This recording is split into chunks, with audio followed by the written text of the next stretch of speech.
Harsha cooking Gujarati ચેનલમાં આપનું સ્વાગત છે। આજે આપણે બનાવીશું શાકની રેસીપી। શાકની રેસીપીમાં આજે આપણે બનાવીશું મગ અને મેથીનું શાક। આ મગ અને મેથીનું શાક આપણે એવી રીતે બનાવીશું કે બિલકુલ કડવું લાગશે નહીં, અને જે લોકોને મેથી કે કડવાશ ખાવાનું પસંદ નથી તે લોકો પણ હોશે હોશે ખાશે, અને ખાસ કરીને બાળકોને તો ખૂબ પસંદ આવશે અને ખ્યાલ પણ નહીં આવે કે મગની અંદર મેથી નાખેલી છે। તો ચાલો બનાવવાનું શરૂ કરીએ આજની રેસીપી મગ મેથીનું શાક।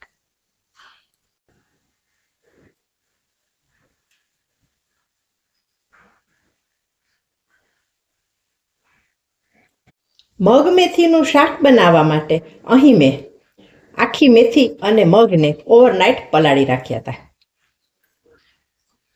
મેથી અને મગ એકદમ સરસ રીતે પલળી ગયા છે। જુઓ, હવે તમને હું મગ અને મેથીનું માપ બતાવું છું। આપણે જેટલી મેથી લઈએ તેના કરતાં ડબલ આપણે મગ લેવાના છે।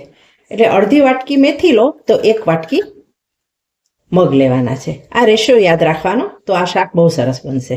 હવે આ બંને વસ્તુમાંથી આપણે પહેલાં પાણી કાઢી લઈએ અને ત્યાર પછી આગળની પ્રોસેસ કરીએ। મેથી અને મગમાંથી આપણે પાણી કાઢી લીધું છે અને ફરીથી 2 વખત પાણીથી સારી રીતે ધોઈ લીધા છે।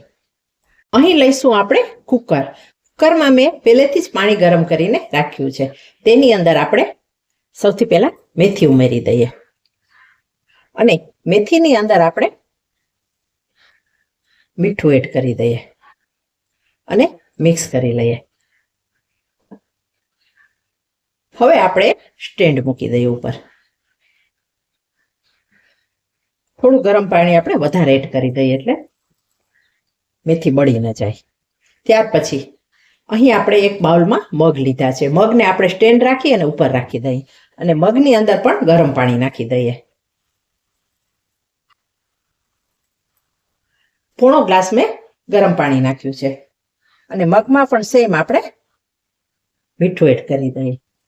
મીઠું એડ કર્યા પછી મગને પણ ગરમ પાણીમાં હલાવી લઈએ અને હવે આની ઉપર આપણે મગ ઉપર એક પ્લેટ રાખી દઈએ। કુકરનું ઢાંકણ બંધ કરી અને આપણે 3 વિસલ થવા દઈએ।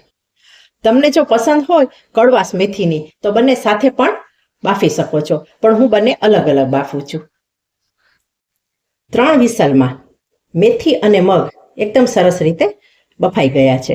મેથીમાંથી મેં પાણી નિતારી લીધું છે અને મગમાં ત્યાં આપણે પાણી રાખેલું છે। જો તમને આ શાક થોડું કડવાશવાળું પસંદ હોય તો મેથીનું પાણી રાખી પણ શકો છો। હવે આપણે આ શાકનો વઘાર કરીએ। તેના માટે મેં એક કડાઈમાં 1 ચમચો તેલ મૂકેલું છે। તેલ ગરમ થઈ ગયું છે। સૌથી પહેલાં આપણે 5 ચમચી રાઈ, 5 ટીસ્પૂન જીરું અને 1 પિંચ હિંગ નાખી દઈએ અને ત્યાર પછી બારીક સમારેલું ટામેટું નાખી દઈએ।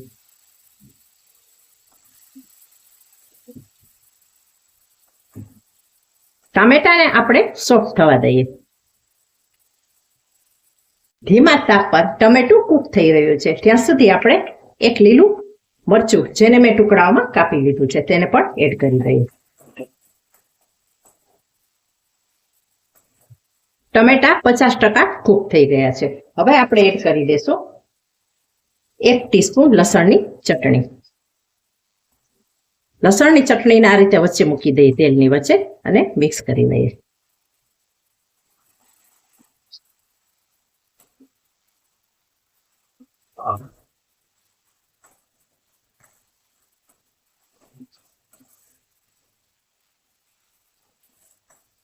લસણની ચટણી નાખ્યા પછી હવે આપણે બીજા મસાલા એડ કરીએ। ગેસને અહીં આપણે ધીમો જ રાખવાનો છે। 5 ચમચી હળદર, 1 ટીસ્પૂન ધાણા જીરું,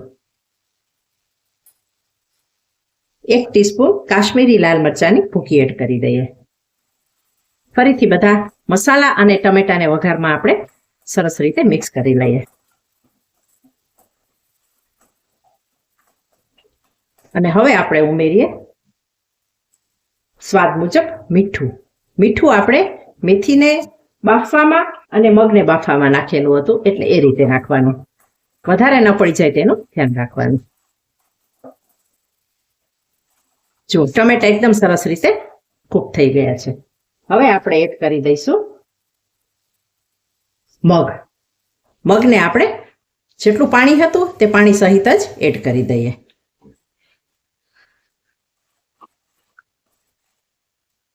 મિક્સ કરી લઈએ અને હવે આપણે પાણી કાઢેલી બાફેલી મેથી ઉમેરી દઈએ. ગેસને અહીંયા આપણે મીડિયમ કરીએ. આ શાકમાં તમારે જેટલી ગ્રેવી રાખવી હોય તેટલું પાણી ઉમેરજો, પણ મારે અહીં વધારે ગ્રેવી કરવી નથી એટલે હું આ પાણી વધારે શાકમાં ઉમેરીશ નહીં. મગમાં જેટલું પાણી હતું ને તેટલું જ મેં રાખેલું છે, પણ ઘણાને ગ્રેવીવાળું પસંદ હોય તો થોડું પાણી વધારાનું એડ કરી દેવું.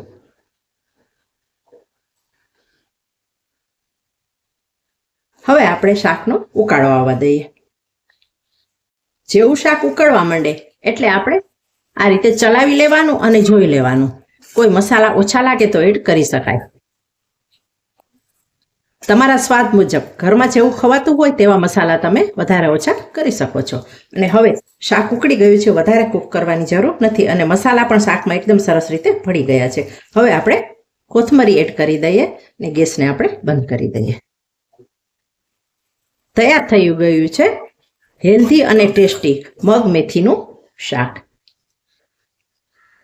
ઘરમાં જ્યારે કોઈ શાક ના હોય ત્યારે બનાવી શકાય તેવું ઝટપટ બની જતું હેલ્ધી અને ટેસ્ટી એવું મગ મેથીનું શાક બનીને તૈયાર થઈ ગયું છે.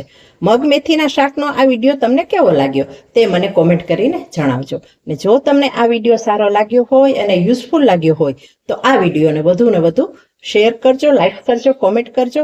ને જો તમે ચેનલ પર પહેલી વાર આવ્યા છો તો ચેનલને સબસ્ક્રાઇબ કરવાનું ભૂલશો નહીં. હવે મળીશું આવી જ એક બીજી રેસીપી સાથે.